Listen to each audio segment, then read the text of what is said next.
All right, Sistas fans, we are back for Season 6. This will be the first episode of the season.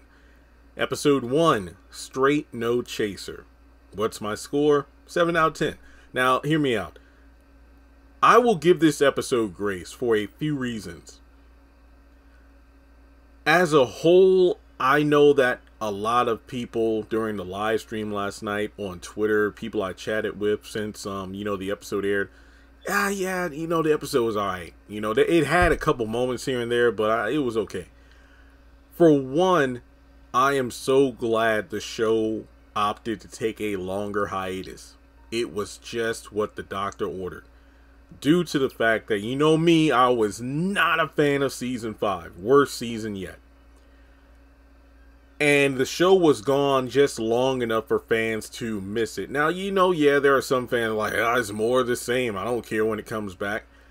But in terms of someone like me, who deep dives into each episode and, this, that, and the third, I am glad there was a break because Lord knows I needed it, for my own sanity here. But at the same time, it allowed these seasons to have breathing room, where people could talk about Season 5, speculate about Season 6, and then come together to watch the episode. Now, the format of this episode, if let's say, Season 5 ended, Sistas Season 6 will be here in 2 weeks. If we only had a week or two of a hiatus before Season 6 started and then this episode aired, this would have gotten a much lower score. The format of this episode was perfect for those who are just let's just say the average fan, someone who doesn't deep dive or discuss every single episode in depth, but someone who's a casual viewer. This was a good way to bring them back in. Oh yeah, that's what happened in Season 5. There were several scenes in this episode that felt a bit dragged on because it was the characters kind of, rehashing well-established story beats with their character. This was kind of a reintroduction to, remember when this thing happened in Season 5? This is why I reacted to it, and this is why I have this kind of relationship with this character, and here are my motivations. It might seem a bit too... what's the word I'm looking for here? In your face about like, hey, in case you didn't know about Andy's relationship with Gary, here's Andy explaining every reason why she's been linked to him since Season 1. Oh, Zach and Fatima are talking about their issues, while they're in bed and whatnot, about him being a father and then maybe having another baby mama, and then, who knows how many people Fatima's been with. If this had aired like right after Season 5, I would be pissed. But, this was pretty good for what it was. I mean, hell, we opened with a 90-second promo, or excuse me, call it the greatest hits of Season 5. The one thing I will laugh at, though, when we got past the recap for last season, I just sat here like, yeah, I mean, a lot of people have told me they didn't watch Season 5 and they didn't miss anything. You could have just watched that recap. And you would have gotten everything that you needed to know about Season 5 because damn near nothing of importance happened. Yeah, there were a couple of things maybe, but for the most part, you didn't miss much. Yeah, Sabrina Maurice in jail. Danny almost killed a guy. Zach and Fatima were at odds the entire season. And Karen was just there, complaining about everything. You really didn't miss much. So from there, the episode actually started off pretty good. We picked up where we left off. I'm like, damn, Q got shot. And I'm like, oh, snap. And then the end of the episode is like, damn, Karen's in a fire. Holy crap. To be honest, this episode in some ways gave off finale vibes. No, seriously. Remember one of my gripes about previous season finales? It's like, okay, any sort of character growth or development that takes place seems to be completely erased away. And then at the end of the season, the characters just regress to how they were. It's like, oh, here we go again. They're talking about the guy that they're going back and forth with as opposed to moving on. Like, for example, Andy talked about Gary but didn't say a damn thing about Robin. Sabrina still talking about that will they, won't they back and forth with Calvin. And then even Karen talks about Aaron. And it's like, wow, are we really still on this? This definitely gave off finale vibes. Like, imagine if the season finale was Karen being caught in that fire. I think that would have, created more buzz and fan anticipation than Q and Maurice fighting over that gun. Because like I said before, wasn't there a mid-season finale? What was it, season 3, I think, where you had Q pointing the gun in Maurice's face before the bank robbery? Yeah, I think that was season 3. The Karen fire thing, that would have been a great season finale. But overall, this episode did drag in some parts, like, for example, the Zatima scene. Now, on the one hand, holy crap, we got a Zatima love scene. Wow, we haven't seen that in a while. Correct me if I'm wrong, but wasn't the last time we saw a Zach and Fatima love scene? Okay, in Zatima season 2, episode 1, when they're having shower sex. This is right before Fatima's on the, look, we're having too much sex. I can't. Here's a, side chick.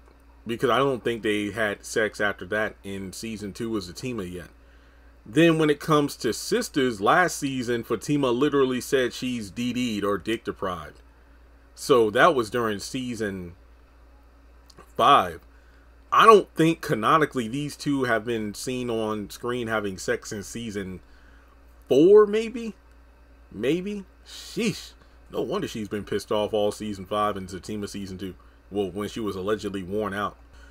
Oh yeah, ironically enough, when they get to a discussion of body count, Fatima allegedly has only had 7 partners, and the entire scene between Zach and Fatima in bed was give or take 7 minutes. So I thought that was pretty funny.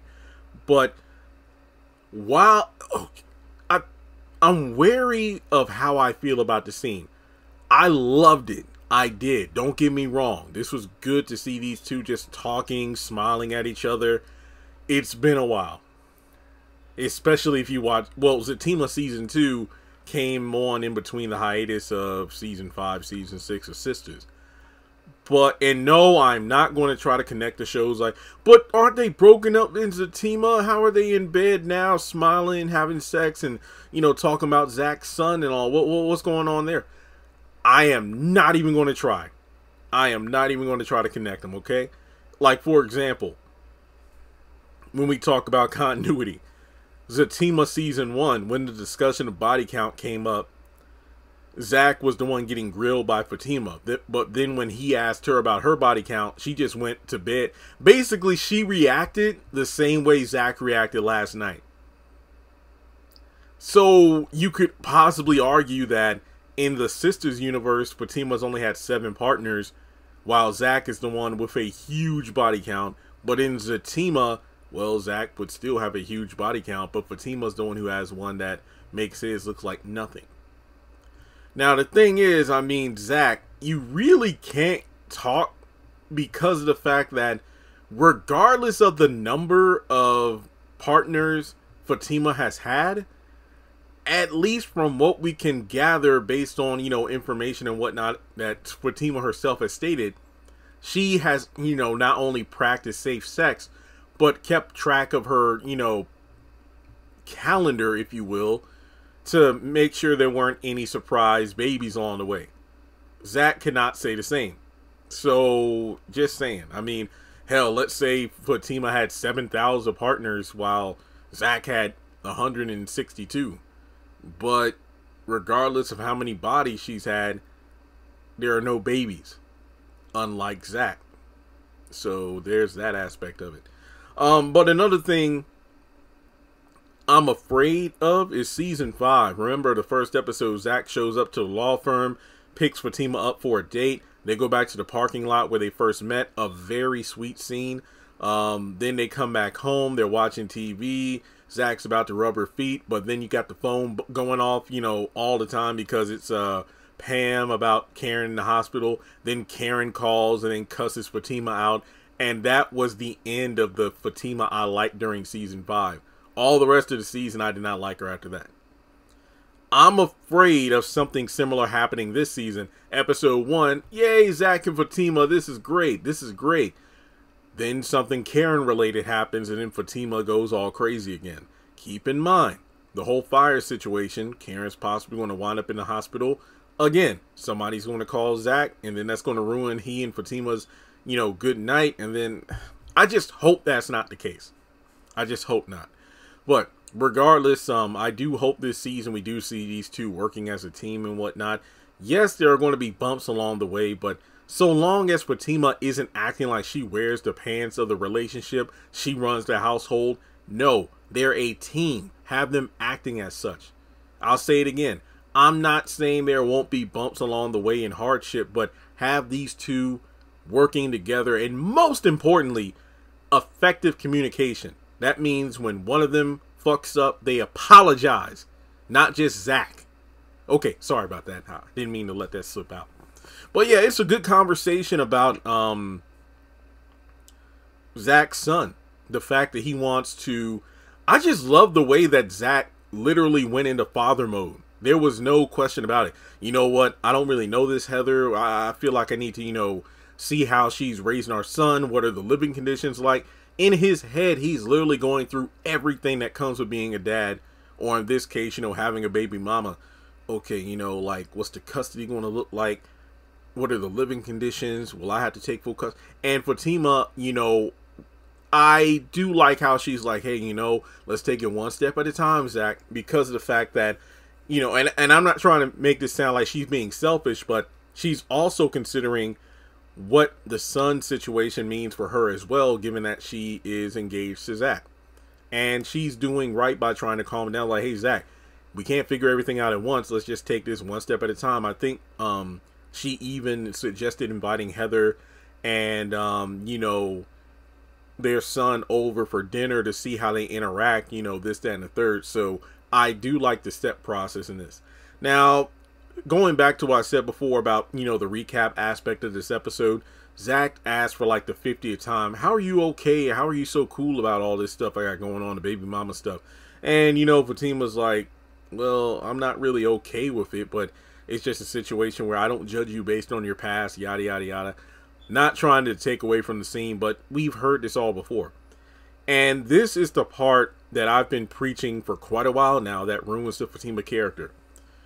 When Tyler has Fatima going, don't worry, Zach, I'm going to be here with you through it. I'm not leaving. But then, out of nowhere, in the same breath, I'm packing my stuff to leave. That's when you ruin Fatima's character. Don't be up here saying, I'm going to be with you through yada, yada, yada. But as soon as you get a whiff of something going wrong, mainly due to Angela or any other outside person, not Zach, tells you, hey, Zach was doing this, I found out this. And then you go off. I'm not saying she will this season. I really hope she doesn't.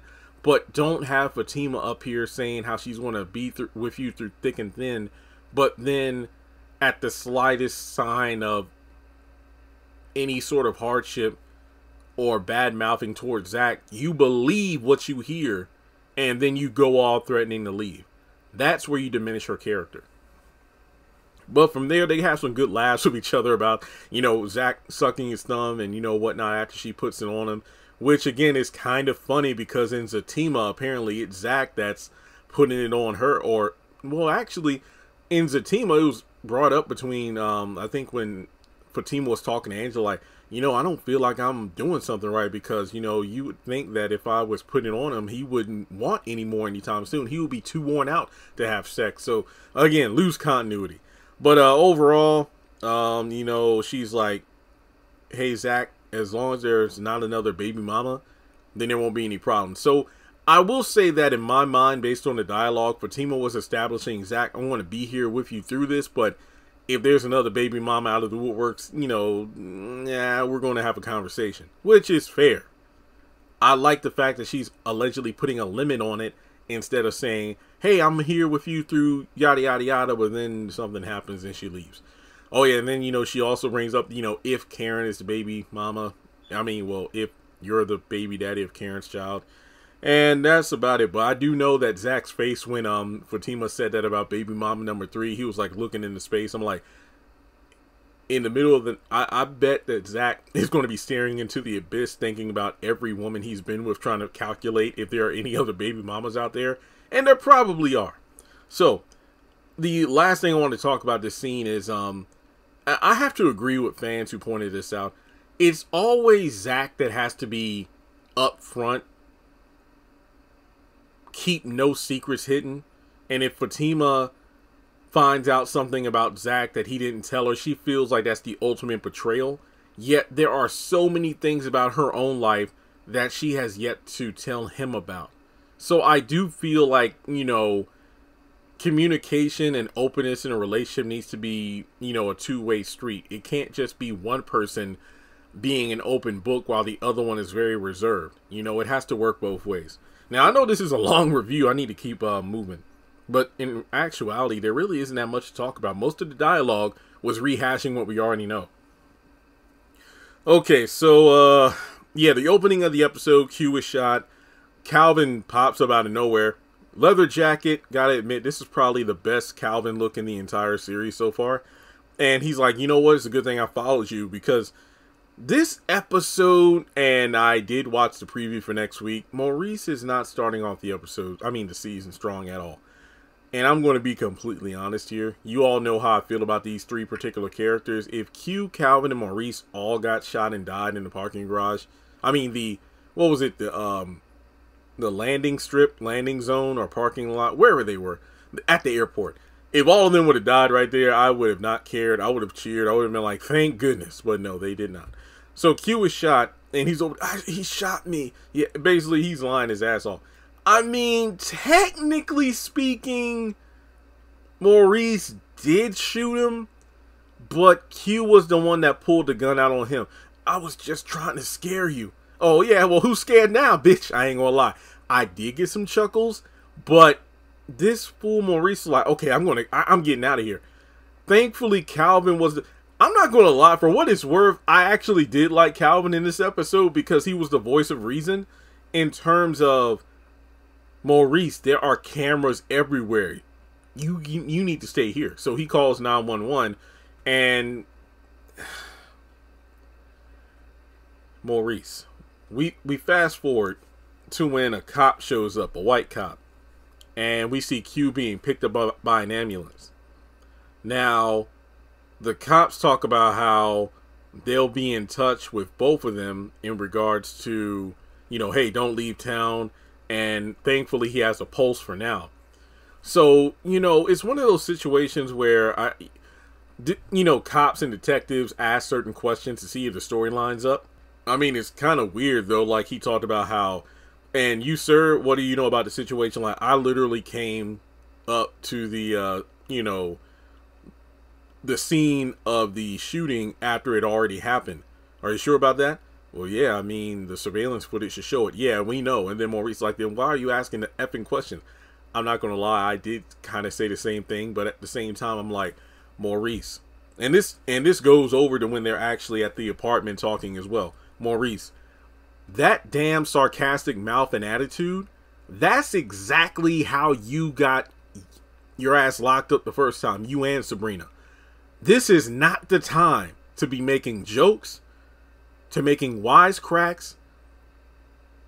Tell the full story. Like, he was telling half information to the cop about, he was a friend, and, he robbed me. And it's like, his dialogue really didn't line up as in terms of, how the situation, worked out, about how I came to get my stuff. And it's like, wait, what? It doesn't make sense. But I said this at the end of season 5. He has your car. Call the freaking police. And then there are a lot of things that didn't make sense, like Q, getting taken away, and I was like, wait, but Q had a gun though. He's the one that pulled it out, and isn't he on like that? What is the ankle monitor, the ankle bracelet? Shouldn't he not be allowed to have a gun? There are plenty of things that don't make sense. Like I'll talk about later in the review when Karen Salon is on fire. Shouldn't there be a sprinkler system? Yeah, this is Tyler Perry land, folks. Not everything is going to be illogical. Well, yeah, the cop basically states, don't leave town. We're going to check the surveillance footage to see what actually happened. And it does not look good for Maurice. Think about it this way. Q was leaving his job. We're still on the property of the airport terminal and whatnot. The footage is going to show Maurice come out of nowhere in the middle of the night. Words were exchanged. Q pulled out the gun. Then they began fighting over it, and then next thing you know, the gun is in Maurice's hand and Q's on the ground shot. How's that going to look? An employee shot at, the place that he works at. And I think the most damning thing about Maurice is that he gives no fucks at all. Hell, I don't care about Q either. He could have died for all I care. Like I said, all three of them could have died. But it's the fact that you are on bail and you're not taking any of this seriously. I mean, Calvin tried to chew him out when they got back to the apartment, but Maurice is on that. I'm not you, Calvin.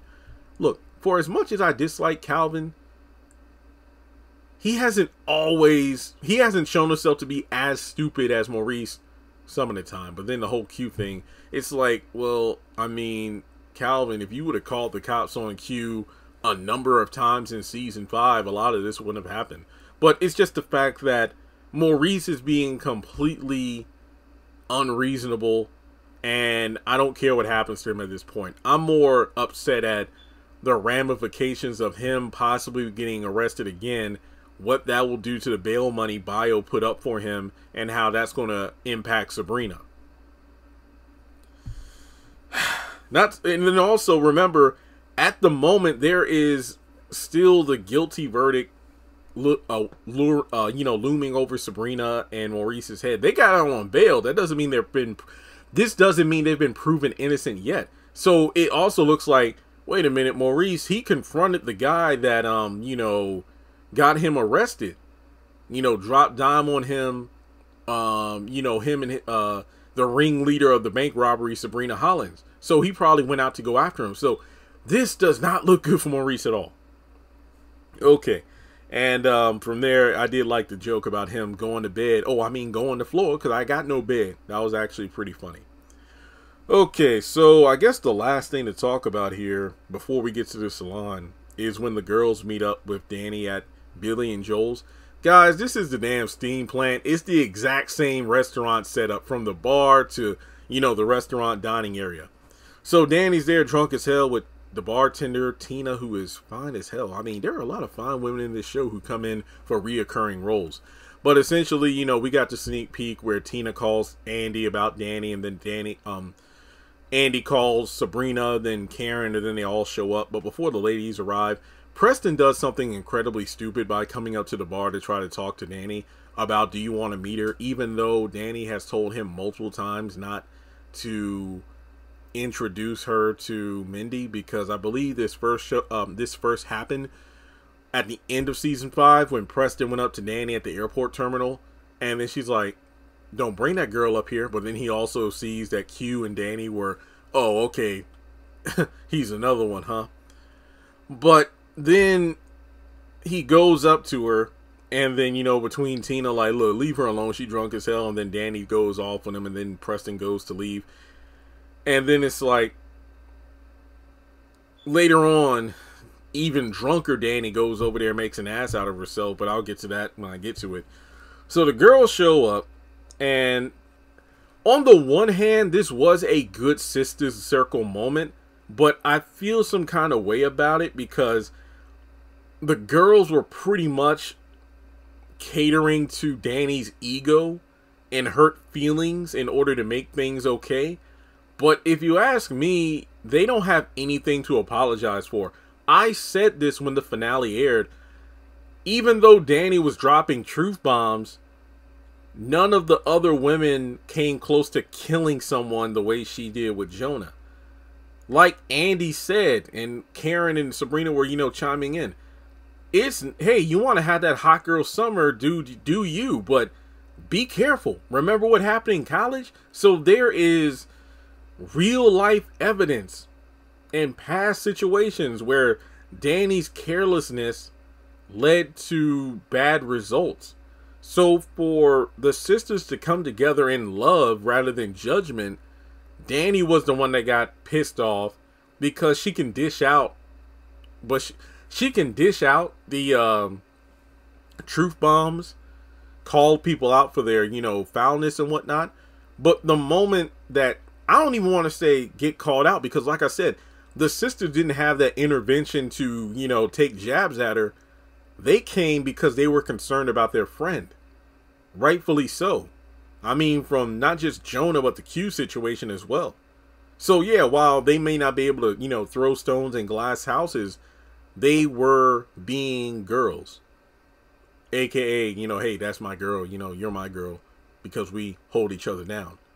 Because them boys mess around, even though in reality, Danny was the one messing with the boys, and that's how she got into the predicament she's been in. So they kind of have an open moment where Andy talks about the Gary stuff, and I can't lie, I don't honestly see. Okay, if I didn't already know what I know about later in season 6 and season 7, I would call bullshit on everything. But we do know that eventually, Andy and Gary will be through, or should I say, Andy will move on from Gary. But for now, it is quite nauseating with the whole, I'm getting stronger every day, but I'm not ready to let go of him today. It is season 6, Andy. When are you going to let go? Later on this season, of course. But the thing that had me going, what the fuck? He makes me happy. This nigga tried to sue you. He bruised your ribs. It's the money and stuff. For someone who always claims, I'm not a prize to be won. I'm not materialistic. My love can't be bought. Bullshit. You want proof? Last season when that secretary at the front of the law firm gave her those flowers from Paris, I ain't gonna lie, I still think that that girl did Paris dirty by saying that he got the flowers from the lady selling them on the corner of the street. And the way Andy turned her nose up at those flowers the moment she said, hey, he bought them from this woman at the street corner, but then she gave the flowers to her instead. I'm like, yeah, that's how it is. Because didn't Gary buy her like a crap ton of bouquets before and leave them at the office? Oh, she smiled at that, but oh no, you're too good for street corner flowers, huh? This woman's materialistic. But you know what? To be fair, she was trying to have a moment of vulnerability, which is interesting because that's when Danny chimed in. It's like, oh yeah, it's because he lays the donkey on you, huh? And then, you know, Karen had to speak up about it. But, you know, Sabrina, I do like the fact that Danny cut her off, because just like Danny, I am beyond tired of this will they, won't they back and forth between her and Calvin. And then she looked over at Karen, because I think that Karen did say something about, you were right about being Aaron. And then it's like, no, do tell Karen, speak up. When I'm ready, I will. But for now, because I'm thinking, yeah, Karen, you had a lot to say when it was Andy's turn to talk, but you don't want to talk about your stuff. For one, she talks about, you know, oh yeah, there is a way to, you know, there's an invasive test that could be done to figure out who the father is, and I'm getting it done tomorrow. And I'm like, but why are you doing that when that doctor told you about the 12? I think that she's trying to double check to make sure that, you know, the father is who she wants it to be. And I think that it kind of makes sense after that situation with Aaron outside of the salon with that other woman. And now she's surprised about the whole, you know what, right when I was about to open up to him and whatnot, that's when he pulled some shady shit. And maybe she wants to get a retest, because maybe the first test did show that Aaron's timeline was right and he is the father. But now that she's uncertain about Aaron and his character, she wants to do another test to make sure that the DNA and timeline show who the real father is. So I'm thinking that she wants it to be Zach's baby more than ever, because now Aaron is showing his true colors. That's what I think. All right, now, other than that, the girls get up and they're about to leave. Then they see Preston in the back. And for what it's worth, even if Preston did not come up to the bar earlier in the episode to talk with Danny, since they noticed Preston at the back of the restaurant as they were leaving, Danny was going to go over there anyway. It's just like last season or season 4, I forget which one, when Andy and Danny went out to lunch, you know, just the two of them. And then they noticed Preston, and then Danny went up there and just acted dumb. I did laugh when she did that drunk strut, not even a walk, that strut over to the table. But I do feel this dragged on a bit too long. It really did. So let's get into it. So Danny makes her way over there and quote-unquote introduces herself, which leads to a funny yet nonsensical scene of Preston trying to drink every glass of alcohol he can find available to him. Preston, you literally went up to her to ask if she wanted to come over to meet Mindy, and she was clearly drunk then. So why are you acting surprised now when Danny just shows up? Because you knew it was probably going to happen. It really was. I mean, give it to the girls for not even trying to stop Danny. There were 3 of them. You're telling me they couldn't get Danny? Like, oh, no, don't go over there. They just didn't even try. They just accepted the fact that, you know what? Yeah, we couldn't do it. Nah, we're just going to let it go, knowing that some shit was going to go down. So they just sat back and decided to watch the show. Literally they did. They just sat back down on their stools at the bar and just watched. So Danny, introduced herself to Mindy, and, apparently Preston has told, her about Danny and whatnot, and Mindy seems a bit odd in some ways, which Danny does point out in terms of, look, you two are engaged, but that's the ring that he tried to propose to me with, which honestly, I still don't know why Preston did that. And then Preston's looking all, oh, Danny, wait, it's not what it, oh, wait. I don't know. It just seemed weird. I mean, Danny was calling out the strangeness and that, wait, you two are engaged. You're okay with him dropping you off at the hotel and then coming to see me to talk. And then Mindy's like, I just want him to be sure before we get married. I mean, this had some Hallmark Christmas movie cheesiness to it. So, I don't know. It's kind of funny how Mindy seems to be that kind of person. Imagine her plucked out of a Hallmark movie and then put on BET. I don't know why. I just laugh at the thought of that. And then Danny even points out, see, that's why y'all women, aka white women, y'all deal with this. Black women don't. And then the scene just kept going and going until eventually Sabrina and Andy show up to grab her and then, get the hell out of Dodge. That's really all I have to say about that. And I just look at this scene like, what does Preston see in her again? Someone remind me. Okay, last thing, before they left the bar, Karen's like, you know what? I need to get out of here, check on the salon. Gary calls Andy, and we see him in the bed with the flowers and whatnot. And then we go over to Aaron, who is outside of Karen's place, and then Karen circles back to talk to him and pretty much, ask about the whole thing about Jennifer. And, she does point out, like, yeah, he hasn't called to talk to me about anything. Well, to be fair, somewhat, Aaron did say after he filed the restraining order he would meet with Karen to tell her everything, so he didn't technically lie. It's just that he didn't do it as soon as you wanted to. How many times have you kept him waiting? Just saying, Karen. But this is interesting because it feels a full circle moment, which is the title of next episode. Aaron is literally where Zach used to be, posted up outside of Karen's house. The only difference is he has a car instead of a bicycle. Karen doesn't want to let him in. They stand outside and talk. And he basically explains, like, Jennifer is someone I kind of met while you were going back and forth, with Zach. And she's crazy. And we see Karen acting like her mom was like, wait, what did you do to make her crazy? Is she like your ex-wife? How did she know about the salon, Aaron? How about that? Wait, she was following me. And it's like, oh, so what do? You lead women on and then, you leave them and then that makes them crazy and whatnot. And somebody in the live stream was like, yeah, he does like confrontation. Like, remember the first time he and Karen met, it definitely wasn't a positive experience. She literally chewed his ass out in front of the entire grocery store. It's just one of those situations where you really wonder about Aaron. And also, I noticed this last night. I'm like, this is possibly the first time in quite a while when Aaron showed up, no ice cream. And, since the pregnancy, he's also been accustomed to bringing pickles because of her cravings. None of that Chinese food she loves to eat. Not even the offer of rubbing her feet. He just came over there empty-handed sitting on the sidewalk. So you're just like, damn, he really is down bad. But then Karen tells him to leave. She's calling Pam, who says she's locked up. This was kind of funny. She was literally in the middle of having sex.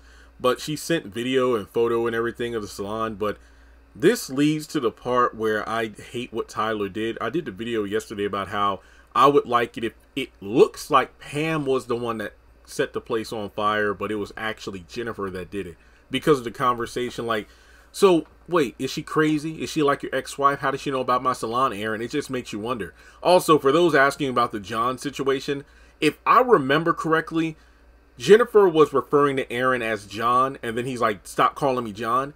I think that was going on before Karen left the inside of the shop to go see what was going down in the parking lot. That's what I think.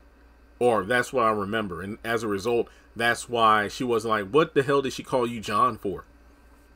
So, what I hate about the Pam situation is Karen's like, Pam, that light, the curlers are still on.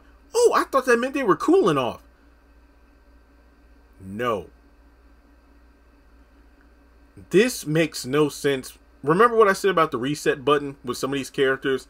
Last season, when Pam left the shop, because she had some guy with her in there, and, you know, Karen was chewing her out over the phone and she left. We did a close-up on a pair of curlers with the light still on. Remember that? Then the next morning, Pam goes back in the shop. She's like, oh, damn, whoo, that was a close one. And then as she was, like, saying that and looking at the curlers, Karen walked in, noticed what was going on, and chewed her out about it.